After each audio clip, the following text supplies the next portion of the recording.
দেন।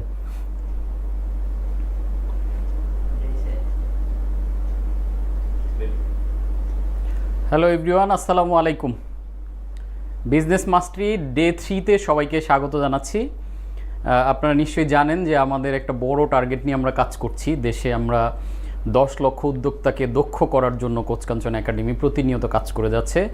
তারই অংশ হিসেবে আমরা এই ফ্রি বিজনেস ট্রেনিংটার আয়োজন করেছিলাম এবং আপনারা নিশ্চয়ই জানেন যে আমাদের এই ট্রেনিংটা হওয়ার কথা ছিল গত মাসের 18, 19 এবং 20 তারিখ, এবং ওই সময় ঠিক 18 তারিখেই সারা দেশে ইন্টারনেট অফ করে দেওয়া হয়, যার কারণে আমাদের ওই সময় করা যায়নি।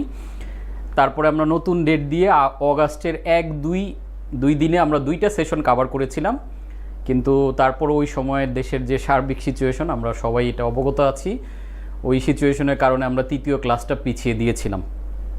এবং আমি সবাইকে বিজয়ের শুভেচ্ছা জানাই যে ছাত্র জনতার পক্ষে আসলে সবাই মিলে একটা গণ আন্দোলনে অংশগ্রহণ করেছিলেন। আমি নিজেও মাঠে ময়দানে আসলে রাজপথে ছিলাম, কন্টিনিউ সাপোর্ট করেছি ঠিক আমার লেখালেখির মাধ্যমে। তারপরে টেলিভিশনে আমি টক শোতে অ্যাটেন্ড করেছি, সেইখানেও আমি ব্যবসায়ীদের পক্ষে কথা বলেছি, সরকারকে প্রেশার দেওয়ার চেষ্টা করেছি ইন্টারনেট ওপেন করে দেওয়ার জন্য। সব কিছু মিলেই আসলে একটা বিজয়ের পরিবেশ বিরাজ করছে। আগের সরকার পরিবর্তন হয়ে এখন অন্তর্বর্তীকালীন সরকার আসলে দায়িত্ব নিয়েছে। আমরা সবাই আশা করছি এই নতুন সরকার আসলে দেশের উন্নয়নে ভালো ভূমিকা রাখবে। আর একটা দেশের উন্নয়ন আসলে শুধুমাত্র গভর্নমেন্টের উপর তো নির্ভর করে না, আমাদেরও অনেক দায়িত্ব থাকে, আমাদেরও অনেক করণীয় থাকে। তো আমরা প্রত্যেকটা নাগরিক যদি সুনাগরিক হয়ে উঠি, আমরা যার যার জায়গা থেকে যদি দুর্নীতির বিরুদ্ধে দাঁড়াই, আমরা নিজেদের ডেভেলপমেন্টের জন্য কাজ করি, তখন যেটা হবে আলটিমেটলি আমাদের দেশটা কিন্তু সুন্দর হবে। সো আমি মনে করি সবাই মিলে আমরা একটা সুন্দর, সুখী এবং একটা সমৃদ্ধ বাংলাদেশ গড়ে তুলতে পারবো, এবং এই মিশন নিয়েই আসলে আমরা কোচকাঞ্চন একাডেমি কাজ করছি। তো সব কিছুর মধ্যে পরিবেশটা একটু আমরা জানি যে একটু এলোমেলো, অনেক দিনের একটা ঝড় আমাদের উপর দিয়ে বয়ে গিয়েছে। এখনও আইনশৃঙ্খলা পরিস্থিতি সব কিছু এখনও শান্তিপূর্ণ হয়নি। আমরা হয়তো নতুন একটা স্বাধীনতা পেয়েছি, কিন্তু এখনও শান্তি এবং সভ্যতা এই দুইটা জিনিস আমাদের মধ্যে ফিরিয়ে আনতে হবে। যার যার জায়গা থেকে সচেতনতা তৈরি করা এবং একটা শান্তিপূর্ণ পরিবেশ তৈরি করা নিয়ে আমাদের কাজ করতে হবে। এবং এই যে একটা সিচুয়েশন, এই যে একটা ক্রাইসিস বা একটা ঘোলাটে পরিবেশ, এই সময়টা আমরা কি করব? আমি যেটা দেখেছি, বিশেষ করে আমি আমার নিজেকে দিয়েও যদি মূল্যায়ন করি, গত বেশ কিছু দিনে আমার প্রোডাক্টিভিটি কিন্তু অনেক কমে গেছে সত্যিকার অর্থে। এবং আমি লাস্ট 2 দিন ফাইট করছি যে কিভাবে আগের মতো আবার সেই মোমেন্টামটাকে ফিরিয়ে আনা যায়, কিভাবে আগের মতো গতিশীল হয়ে কাজ করা যায়। তো তখন আমি যেটা করলাম যে নিজের জন্য একটা টাইমলাইন সেট করলাম, কারণ আমরা এখন প্রচুর নিউজ দেখতেছি এবং প্রত্যেকটা নিউজ চ্যানেলের নিউজ দেখতেছি, প্রত্যেকের বক্তব্য শুনতেছি, সারাক্ষণ ইউটিউব, ফেসবুকের মধ্যে সময় কাটাচ্ছি, মনে হচ্ছে একটা লাইভ আমরা সিনেমা দেখতেছি। কিন্তু এই যে এগুলো দেখতে গিয়ে আমাদের কিন্তু প্রোডাক্টিভ অনেক সময় আসলে ব্যয় করতে হচ্ছে, যেটা আমি মনে করি এটা আমাদের কেরিয়ারের জন্য, আমাদের বিজনেসের জন্য, আমাদের গ্রোথের জন্য খুবই বড় একটা অন্তরায়। তো তখন আমি যেটা করলাম, একটা টাইম সেট করলাম। আমি আমার জন্য যেটা করেছি আপনাদেরকে আমি সেটা শেয়ার করছি, যাতে আপনারা আসলে ওইখান থেকে নিজেরা প্রোডাক্টিভ হয়ে উঠতে পারেন। আমি এখন আধা ঘন্টার একটা টাইমলাইন সেট করেছি যে আধা ঘন্টার সময় আমি ফেসবুক এবং নিউজ চ্যানেলগুলো নিউজগুলো দেখব, কারণ এখন চারদিকে শুধু সিনেমার মতো ঘটনা হচ্ছে। এইখানে ডাকাতি হচ্ছে, তো ওইখানে ছাত্ররা খুব ভালো কাজ করছে, মানে হয়তো ডক্টর ইউনূস সাহেব একটা বক্তব্য দিচ্ছে, ওইদিকে তরুণ আমাদের ছাত্র জনতা থেকে 2 জন মন্ত্রী হয়েছে, তারা নতুন দায়িত্ব নিয়ে কি করছে, মানে একটা সিনেমেটিক ভাইব। এমিরেটসের এয়ারলাইন্স রওনা করতে গিয়ে আবার তাকে ব্যাক করে আনা হচ্ছে, প্রধান বিচারপতি পদত্যাগ করতেছে, সেনাবাহিনীতে কি হলো, অসংখ্য নিউজ, মানে ডিস্ট্রাকশন কিন্তু এখন আমাদের ব্রেইনের ভিতরে জমা হয়ে গেছে বেশ কিছু দিনে, এবং আমরা রিলেন্টলেসলি আসলে সোশ্যাল মিডিয়াতে সময় কাটাচ্ছি। তো এইটা আসলে আমাদের ডেভেলপমেন্টের জন্য একটা বড় অন্তরায় হয়ে যাবে। তো যার কারণে আসলে আমি আমার জন্য আধা ঘন্টা সেট করেছি, আপনি হয়তো 1 ঘন্টা বা আপনার নিজের মতো করে একটা টাইম সেট করেন যে আমি প্রতিদিন সর্বোচ্চ আমাকে নিউজ এবং ফেসবুকের জন্য 1 ঘন্টা সময় দিব বা আধা ঘন্টা সময় দিব। এই সময়টুকু বাদে বাদ বাকি সময়টুকু আপনি প্রোডাক্টিভ যেই কাজ আগে করতেন আপনার বিজনেস বা আপনার লাইফের জন্য ভ্যালুয়েবল কাজে এখন সময় দেওয়াটা খুব বেশি জরুরি। কারণ এই সোশ্যাল মিডিয়া নিউজ আগামী 2-1 মাসে শেষ হবে না, এত নিউজ হতে থাকবে, এত অ্যাঙ্গেল থেকে হবে। সবগুলো যদি আমরা খোঁজ নিতে যাই, প্রতিটা নিউজের সকল অ্যানালাইসিস যদি করতে চাই, হ্যাঁ আপনি যদি রাজনীতিবিদ হন, আপনি যদি দেশের গুরুত্বপূর্ণ গৌণ দায়িত্বে থাকেন, ঠিক আছে, ওইটা আপনার জন্য দরকার। কিন্তু আপনি অ্যাজ এ বিজনেসম্যান আপনার বিজনেসের দিকে এখন ফুল ফোকাসড এবং পূর্ণ উদ্যমে নতুন গতিতে কাজে ঝাঁপায় পড়ার একটা অন্যতম সময়। এবং এই যে ঝাঁপায় পড়ার স্টার্টিংটা আমি মনে করি আজকে থেকে আপনারা শুরু করে দেন। কেন? এই যে বিজনেস মাস্টারি ডে 1 ডে 2 আমরা কভার করেছি, আজকে ডে 3 করছি। সো এই যে 3টা সেশনে আমরা অনেক কিছু কভার করছি। এই সেশনগুলো যারা অলরেডি ডে 1 2 করেছেন আমাদের ইউটিউব এবং ফেসবুকে এখনও আমরা এগুলো রেখে দিয়েছি রেকর্ডেড। আপনারা এগুলো আবার রিপিটেশন করেন, ওইখান থেকে ওয়ার্কিং প্ল্যান করেন, বই পুস্তক পড়েন। অর্থাৎ আপনার এখন প্রোডাক্টিভিটিটাকে ব্যাক করে আনাটা খুব বেশি জরুরি, কারণ আমরা গত প্রায় অলমোস্ট 1 মাস ভালো করে কাজ করতে পারিনি। সো 1 মাসের যে ড্যামেজটা আমাদের হয়েছে, এই ড্যামেজটা কিন্তু রিকভার করতে হবে আপনাদের গতি দিয়ে। এখন আমরা যদি ডিস্ট্রাক্টেড থাকি, আমরা যদি আনপ্রোডাক্টিভ কাজে বেশি সময় দিয়ে দিই, আলটিমেটলি কিন্তু আমার নিজের বা আপনার নিজের যে ক্ষতি হবে, এই ক্ষতি কিন্তু কেউ পুষিয়ে দিতে পারবে না। সো আমি যেটা সকল উদ্যোক্তাকে বা আমাদের এই লাইফটা এখন এই মুহূর্তে যারা দিচ্ছেন সবাইকে আমি বলবো, একটু প্রোডাক্টিভিটিতে সময় দেন, সুন্দর করে একটা রুটিন বানান এখন।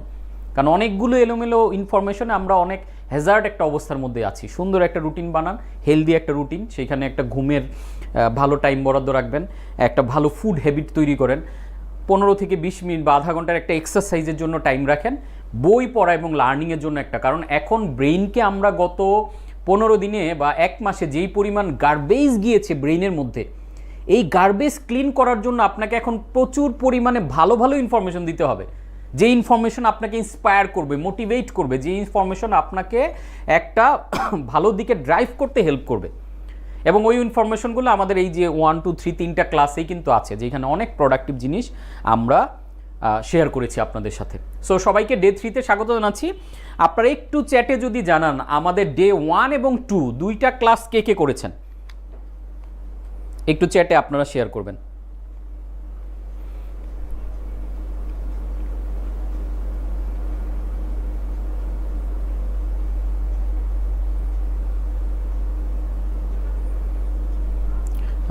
আমি ইয়েস আই এম, হ্যাঁ অনেকেই অলরেডি ডে 1 2 করেছেন।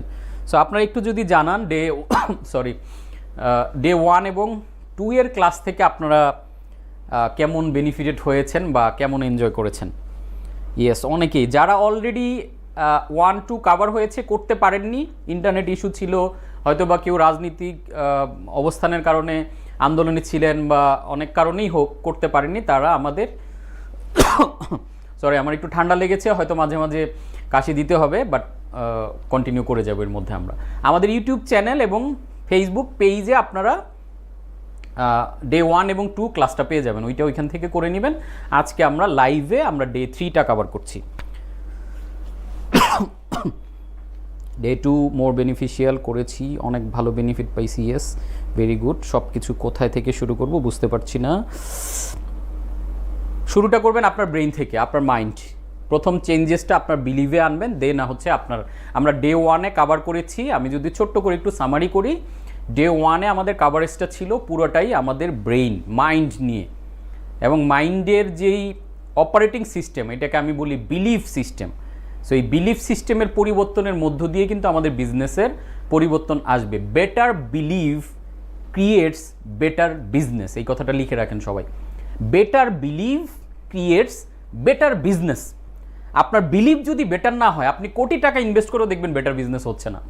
তার মানে স্টার্টিং পয়েন্ট হচ্ছে আমার ব্রেইন। আমি আমার বিলিভের জায়গাটা, আমার চিন্তার জায়গাটাকে আগে পরিশুদ্ধি আনবো। আমরা প্রথম ক্লাসে এই ব্যাপারগুলো কভার করেছি। আমরা 3টা সিটির কথা বলেছি, যেটার মাধ্যমে আমরা নিজেদেরকে আবিষ্কারের কথা বলেছি। Lie city, my city, authenticity.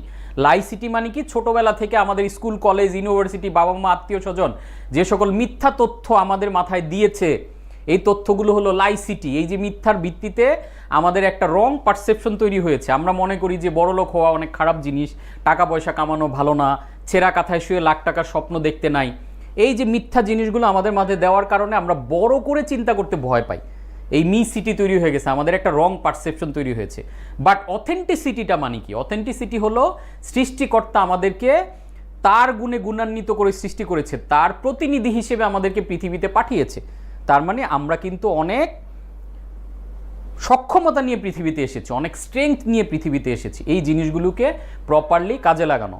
এবং বিলিভ হচ্ছে আপনার একটা অপারেটিং সিস্টেম। এবং আমরাই যে দৃশ্যমান যে পৃথিবীটা এখন দেখি, যা কিছু অর্জন, এই যেমন আমরা অর্থ আয় করতে চাই, বাড়ি গাড়ি করতে চাই, ভালো কিছু অ্যাসেট তৈরি করতে চাই, এই সবগুলো জিনিস কি ফিজিক্যালিটি। বাট এই যে ভিজিবল ওয়ার্ল্ড, আমাদের যে সিন ওয়ার্ল্ড, এই ভিজিবল ওয়ার্ল্ডটা আসলে ইনভিজিবল ওয়ার্ল্ডের উপর ডিপেন্ড করছে। So invisibility is the reality. তাহলে ইনভিজিবিলিটি কি? যেমন আপনার বিলিভ, আপনার থট, এগুলো কিন্তু দেখা যায় না, ইনভিজিবল।